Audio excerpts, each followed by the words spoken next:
Hey guys, how's it going? Joe Rangel, PSY224 here with your lecture on mood disorders, bipolar, which is part of the mood disorders, but it's kind of in its own separate category. So mood disorders, bipolar, sleep disorders, and eating disorders.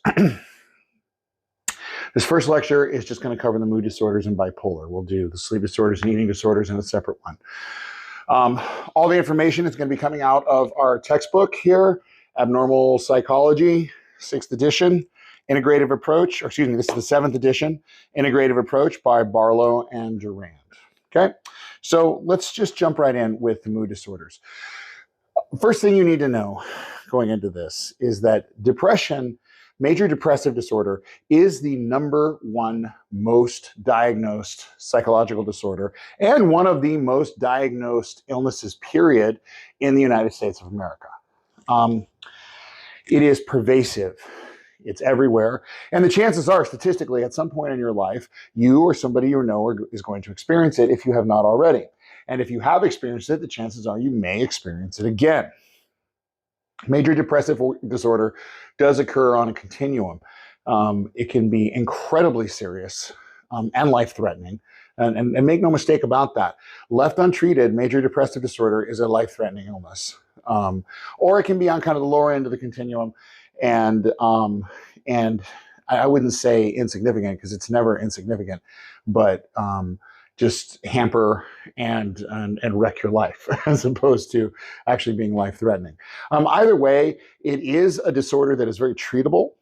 And the prognosis is good for getting past it, but it's one of those disorders that's a great example of nature and nurture working together, because our treatments for it rely on both medications and therapy, usually cognitive behavioral therapy. So there's a lot of myths out there about depression, just like there is about PTSD, anxiety. I mean, all the mental illnesses, really, but especially depression. One, because it is so pervasive in our society, you would think that would mean that as a society we understood it pretty well. Unfortunately, that's not what that means. Some of the worst things you can say to somebody suffering from any mental illness are things like, "Oh, you just need to get over it. You just need to pull yourself up by your bootstraps. You just need to be tough. You're being weak. You need God. You need to find this." These things do not help, because what's happening inside the person who's suffering from a mood disorder is not an issue of personal weakness. What's happening is there's an actual chemical imbalance occurring in their brain, which is causing the depression symptoms, the sadness symptoms, the guilt symptoms, the self-loathing, and all these things to go into overdrive. Everybody, everywhere, at some point in their life is going to feel sad, is going to feel guilty, is going to feel bad about something. And sometimes that can go on for a long time. If it's grief related, if you've lost a loved one or something, that can go on. And there will be times when it comes back to bite a little bit. I lost my father a couple years ago to kidney failure. And there was a lot of grief then, of course. But even now, every now and then in certain moments, it'll come back and it bites at you a little bit. That is normal, okay? What is not normal is when the grief won't let go. When, just like with PTSD, you are trapped in that cycle. People with major depressive disorder, when it's really bad, sometimes they go days without being able to get out of bed. Sometimes they cannot eat. They cannot feed themselves. They cannot feed their kids. They cannot feed their family. And people around them who don't understand tend to get upset. They get mad. And they're like, "Oh, you just need to pull it together. You don't care about anybody but yourself. And that's not what it is." And the really crappy thing about major depressive disorder is it doesn't necessarily have to be about one specific thing. Just like generalized anxiety disorder, it is a feeling of depression that exists in the body due to neurotransmitters in the brain. And sometimes it's looking for a reason to lock onto it. But if you don't have a reason, if everything is going wonderfully, it'll still be there. Okay? It is pervasive, meaning it is always there. People with major depressive disorder often complain that it's worse at night, or sometimes it's worse in the morning when they first wake up. People with major depressive disorder suffer from sleep problems. Sometimes they cannot go to sleep no matter what. Sometimes they can't wake up. They just cannot get out of bed no matter what. Their energy levels drop. They're unable to go to work. They're unable to go to school. They're unable to complete anything. And the feelings of worthlessness and the feelings of guilt and the feelings of self-loathing can get so bad that they commit suicide. And you're saying, oh, well, I would never do that. Let me tell you right now, suicide is the number 11 cause of death in the United States of America. Number 11. Okay. There's a lot of ways to die in America, but near the top, near the very top 10 is suicide. Okay. And if you think about it rationally, we live in a country where, financially, it's not like we're hurting for clean water. It's not like we're hurting for electricity, most of us, right? We have the basic necessities of life, most of us. This is a pretty good country to live in as far as living standards go for most people. And yet, our incidence of depression is just through the roof.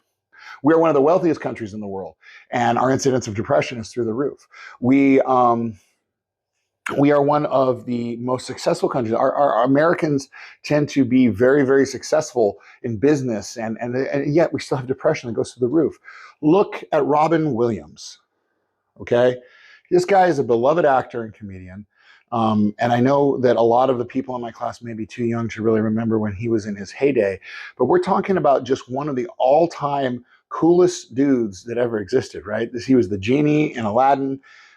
He was Mrs. Doubtfire. He was the feel-good comic, the feel-good comedian, right? He made you laugh. He was amazing at impressions. His stand-up comedy is actually pretty raunchy, to be honest with you, but he was amazing. And he was a professional happy man, a professional funny man. And when he killed himself, it came as a shock to probably everyone but his family, who knew him best and knew that he was battling his own inner demons. So do not discount major depressive disorder as something that you just pick yourself up from. It is not that simple. Being sad is something you pick yourself up from. Feeling guilty, feeling weak, feeling defeated is something you pick yourself up from. Major depressive disorder is a chemical imbalance in the brain that you cannot just pick yourself up from. Because trust me, people who deal with major depressive disorder, if they could pick themselves up from it, they would. Okay? Let's go over what the characteristics of a major depressive episode are, so you understand maybe the difference between that and just being sad. And these are coming straight out of your book. And if you want to check, it's on page 219, the diagnostic criteria for major depressive disorder. You have to have had one major depressive episode at least. So what's a major depressive episode? Well, it's 5 or more of these symptoms that I'm about to read off to you. Depressed mood most of the day, nearly every day, as indicated by subjective report. In other words, how does the patient feel? Okay. And they're depressed most of the day, nearly every single day. Okay. Markedly diminished interest or pleasure in or almost all activities most of the day, nearly every day. So these are the things that they love, the things that they've always liked, be that video gaming with their friends, or playing football, or watching TV, or talking to their wife, or making love with a partner, whatever. All that interest goes away. They no longer want to do the things that give them joy. And this is one of the areas where we have problems with people. Many people are like, oh, let's just go out and play a game of basketball. Let's go out and see a movie. You love doing that. What's wrong? Why does he want to do that anymore? Because his body does not receive the serotonin bump that it normally got from doing those things. It doesn't make him happy anymore. Nothing makes him happy.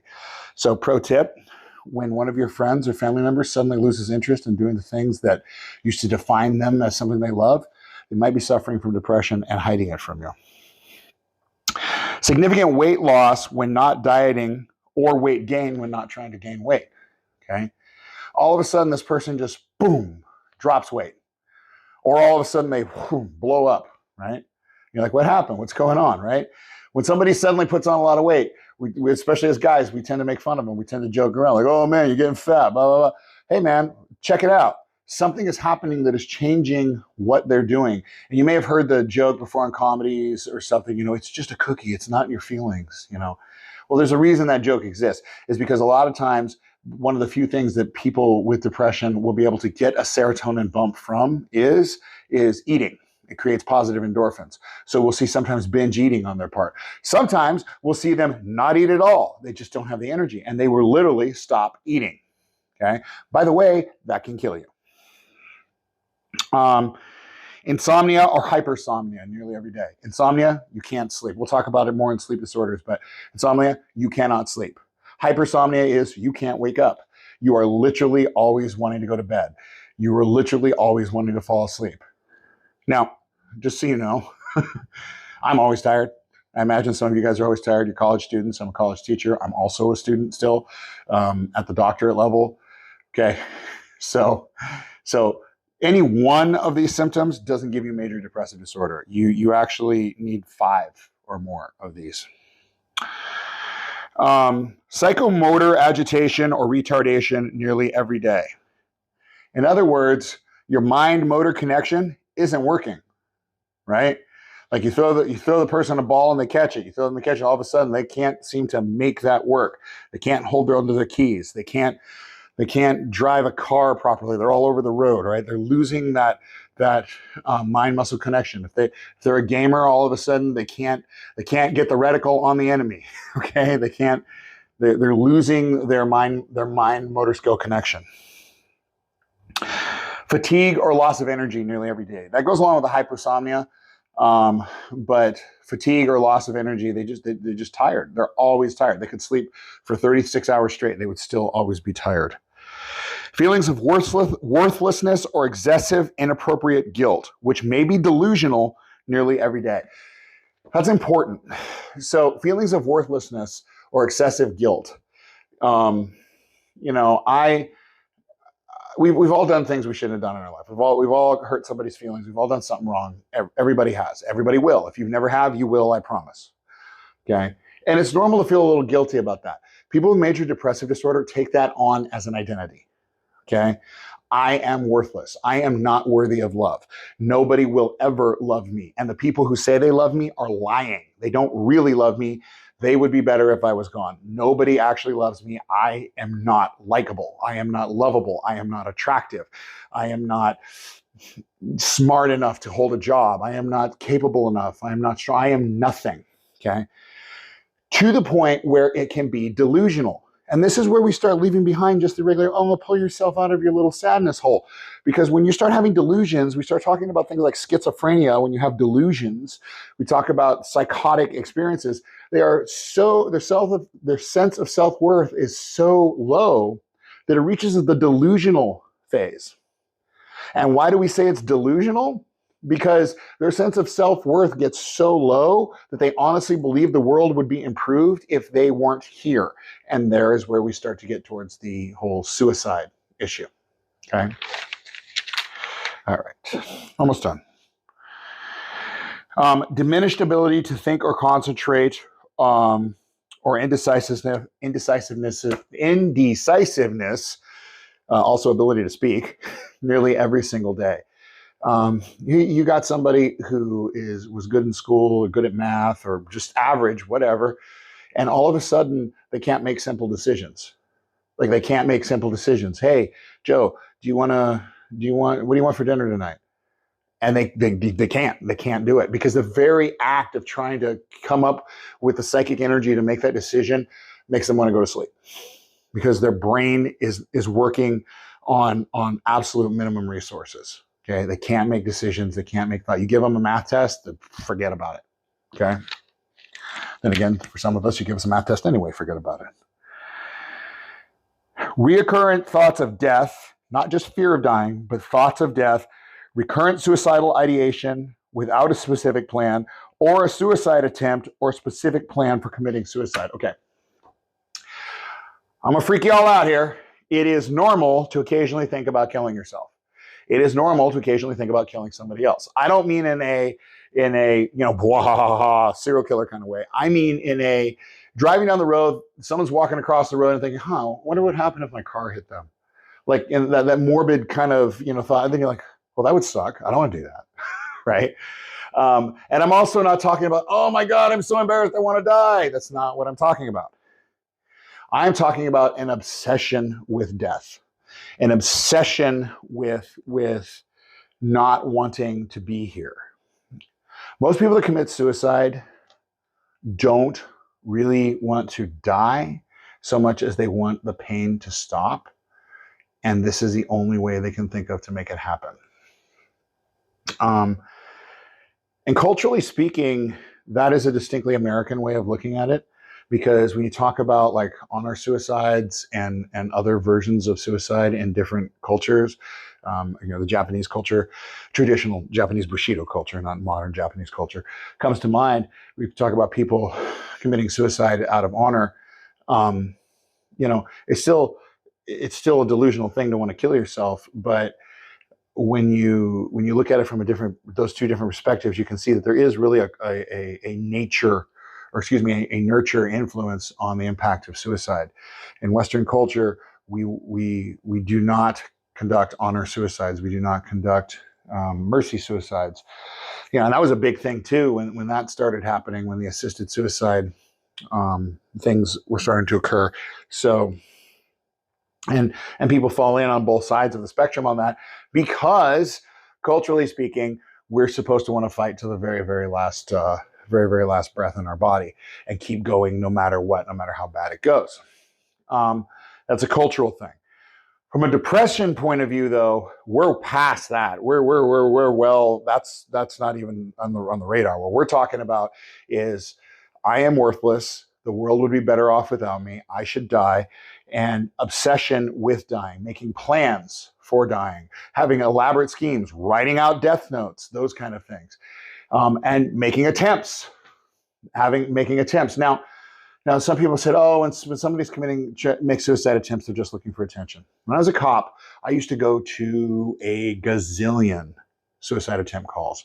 Some of them were teenage kids, usually female, who had put little tiny scratches on their wrists with a staple and said, oh, I want to die because my boyfriend left me. And their parents would say, this is bullcrap. She doesn't really want to kill herself. If she did want to kill herself, she would have killed herself. That is not even a real suicide attempt. Here's the deal, okay?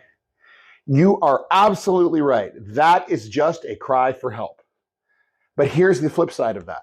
It is a cry for help, okay? It is a cry for help, because a lot of people who commit suicide don't get it right the first time.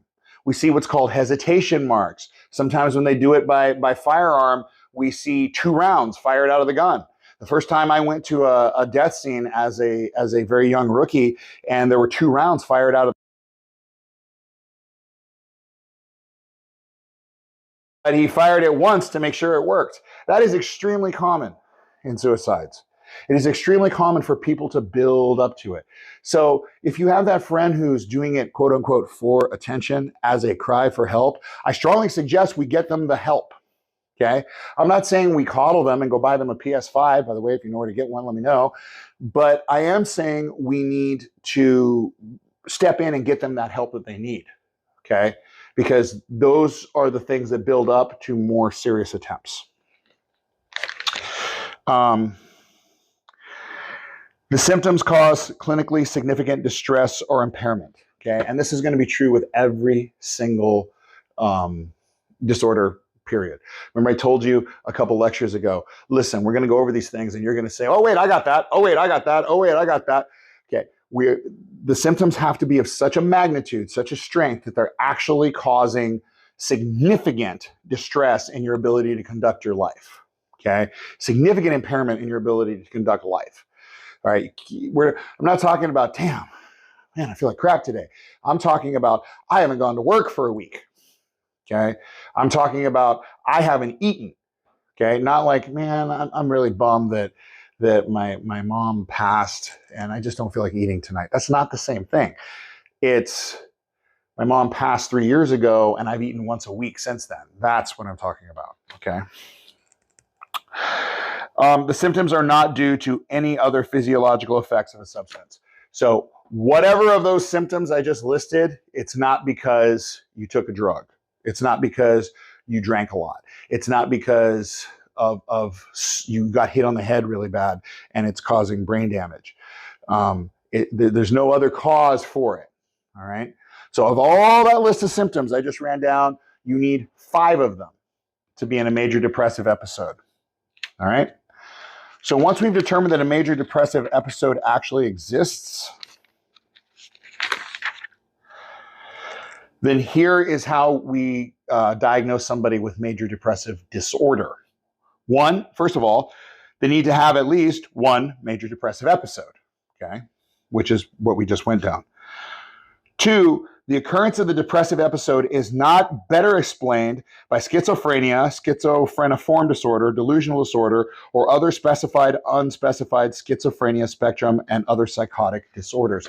In other words, the person has a major depressive episode and they don't have schizophrenia, or they don't have schizotypal or some other form of psychological disorder or psychotic disorder that could cause similar symptoms, okay?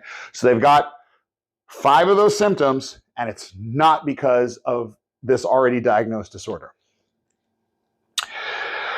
There has never been a manic episode or hypomanic episode. Okay. We're going to get into manic, what that means in a second, but what we're looking for is somebody who has had a depressive episode as described. It's not due to schizophrenia or something else, and they've never had a manic episode. Okay? We'll talk about what a manic episode is in a second, but if they've had a manic episode, we don't diagnose them with major depressive disorder. They're going to end up being bipolar. Okay? You might want to remember that particular fact. And then there's levels to the major depressive disorder, and they've got a whole bunch of here. Serious major depressive disorder, minor major depressive disorder. If it's called major depressive disorder, it's major depressive disorder, but it does come on a continuum. So, one more time, for depression, major depressive disorder, they have to have had a major depressive episode, as I described, 5 of that long list of symptoms that I went over. It can't be because of some other psychological disorder, drugs, or alcohol. They can't have had a manic episode. Okay? Those whole categories need to be met. And if they have all that, then we can go ahead and say, okay, we're dealing with somebody with major depressive disorder. So what do we do about major depressive disorder? Well, here again is why we know it's not just the person being sad or the person being weak. Because people with major depressive disorder respond fairly well, actually, to not only clinical therapy, like cognitive behavioral therapy, where we talk through issues, but through the application of psychotherapeutic drugs, like you guys have all heard of Prozac, chemical name fluoxetine, Effexor, chemical name venlafaxine. You guys don't need to remember these, but here's what I do want you to remember. In your brain, there's nerves, and these nerves meet up in junctions where 2 nerves meet with each other, right? And that junction where the 2 nerves meet is called a neuron, right? Lots of stuff goes on in a neuron. There's also a gap between the 2 nerve endings in the neuron. When your body experiences something, be it anger, fear, happiness, lust, hunger, tiredness, whatever, there's a specific chemical or combination of chemicals attached to that emotion. It's a little recipe that your brain has, and one of those nerves fires that over to the other nerve. And it goes across that neural synapse gap, fancy word, huh? That neural synapse gap, it goes across that gap, and the other nerve picks it up and transmits it on. One of the neurotransmitters that is responsible for your mood regulation is serotonin. So when you have serotonin, enough serotonin, your body is chugging along, doing its thing, and the nerves say, oh, okay, his mood's dropping a little bit. There's no reason for it. Let's fire a little serotonin in there. So the one nerve fires some serotonin, and the little serotonin molecules bounce around in that gap that we're talking about, and they ping off the other nerve, bing, bing, bing. And every time they do that, it gives a little jolt of happy. And then after they've pinged around enough and they've done their job, the other nerve sucks them up and sends them on their way. That sucking up process is called reuptake. Okay, that's a fancy word for what happens. So the one nerve emits it, ping around in the synapse gap, and the other nerve reuptakes them after there's been enough. People with depression have a couple problems. One, the nerve doesn't release enough serotonin, or if any at all, or when it does, it gets reuptaked really quick, right away. Okay, so it doesn't have enough time to ping around in that gap there and do its job. So drugs like fluoxetine, Prozac, are what we call SSRIs, selective serotonin reuptake inhibitor. That's a fun thing to say at a party. SSRI, selective serotonin reuptake inhibitor. What that means, what that is a fancy term for, is when the serotonin's in the gap, it stops the reuptake from happening. So the serotonin's in there pinging around in that gap a little bit longer and doing a little bit more work before it finally gets sucked up and moved on. Okay, selective serotonin reuptake inhibitor. Drugs like venlafaxine are what are called selective serotonin and norepinephrine reuptake inhibitors. Exact same concept, it just works on two chemicals, serotonin and norepinephrine. Okay, norepinephrine also a mood regulating drug, often associated with anxiety though. I mean, not drug, brain chemical. Okay, so successful treatment of major depressive disorder usually involves both the use of a selective serotonin reuptake inhibitor and the use of cognitive behavioral therapy or some other similar type of therapy.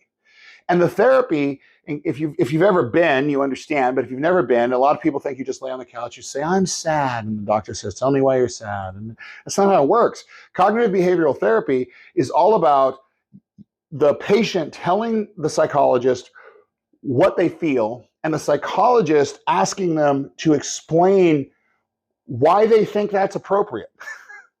So basically, like, I'm sad because my girlfriend left me. Okay, all right. But you've been sad because your girlfriend left you now for 2 years. You guys were only together for 6 months. So what's up? Well, I really, really loved her. Okay. But so you're telling me that she's the only woman you can ever love?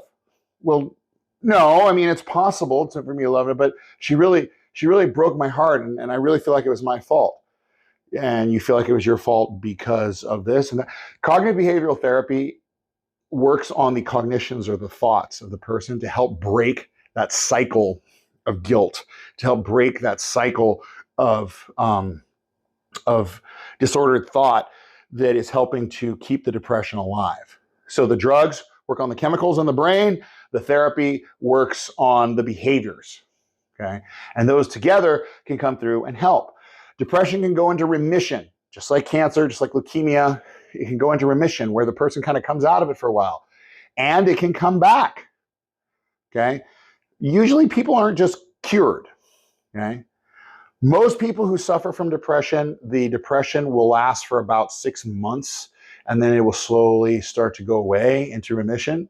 And then it's kind of a question of whether or not it's going to come again anytime in their life, all right?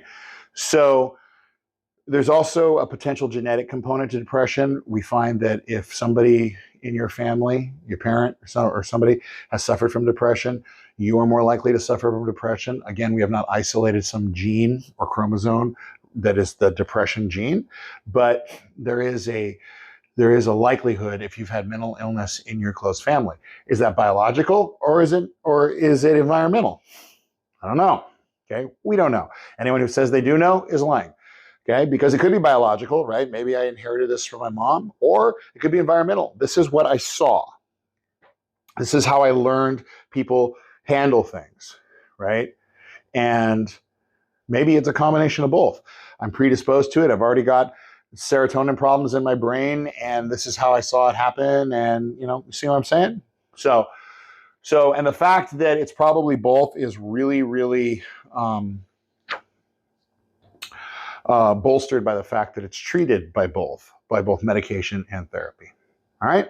So that's major depressive disorder. Now look, your book has just a whole ton of mood disorders to go through. And I strongly suggest you do go through them and learn them, because any one of them can be tested on. The midterm's coming up. But major depressive disorder is the big one I want you guys to walk away from. The other big one I want you to walk away from in the mood disorders is bipolar disorder.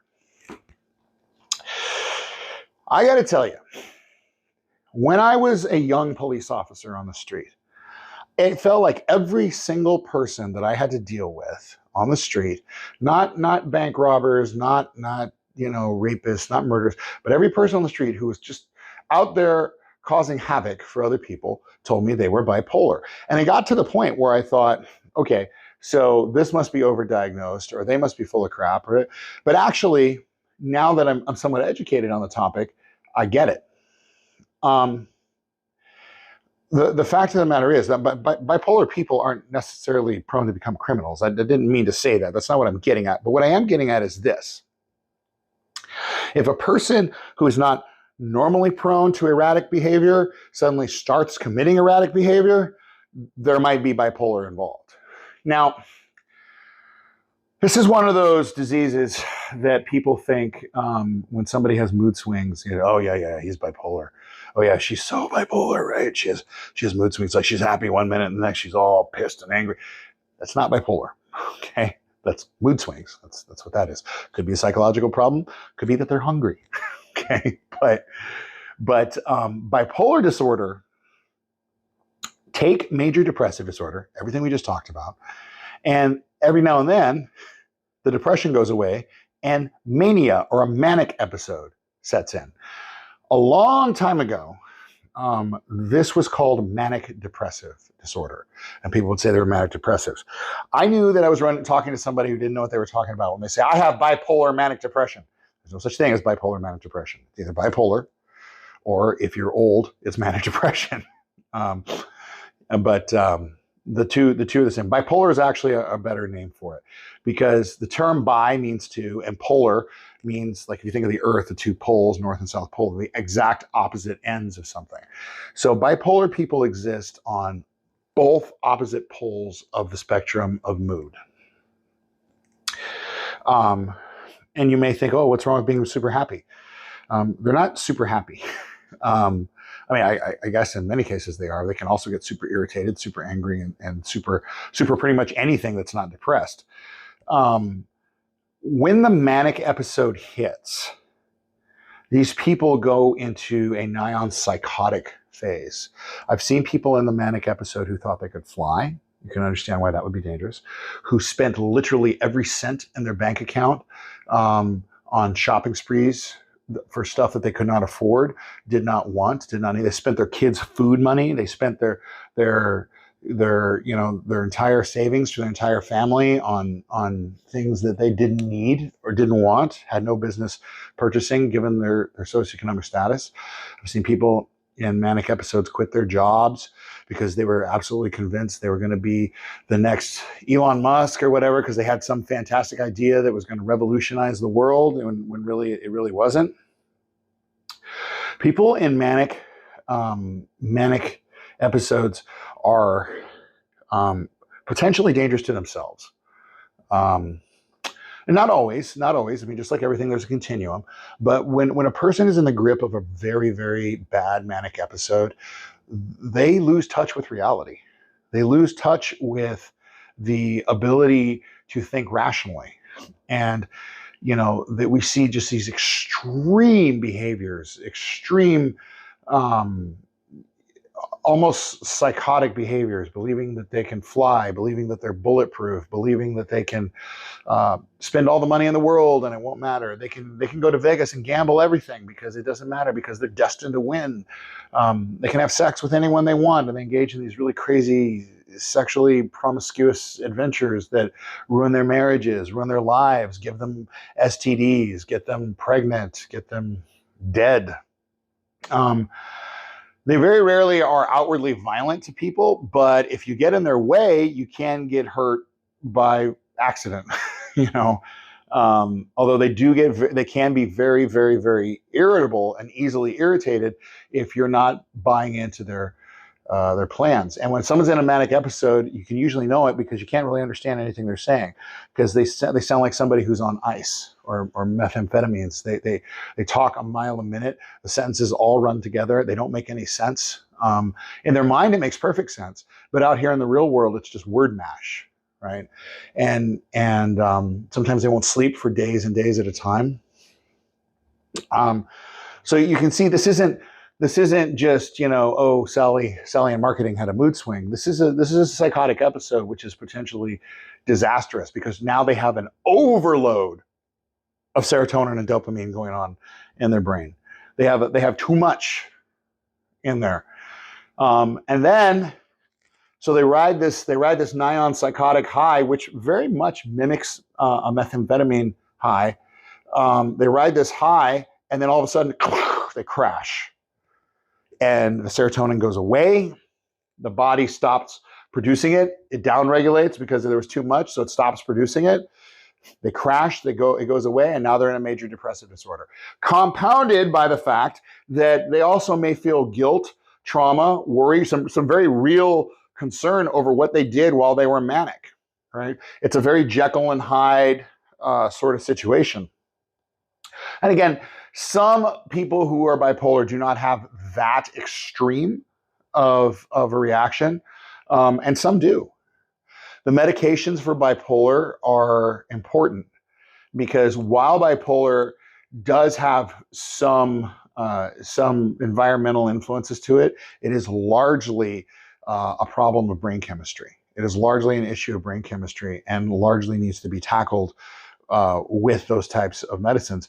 And people with bipolar who I've spoken to, they don't like the medicines. They don't like the way it makes them feel. They don't like what it does to their body. It can make them gain weight. It can make them lose interest in sex. They feel like they're zombies. They don't like it. It doesn't make them feel good. It doesn't make them feel anything. And who wants to live like that? I don't blame them, right? So somebody stops taking the medication. They're like, all right, I'm fine. They stop taking the medication. They're good for a week. They're good for 2 weeks. They're good for 3 weeks. Next thing you know, boom, we're off to the races.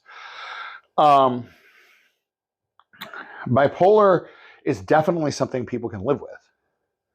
Bipolar is definitely something that if you've got it, you can manage it.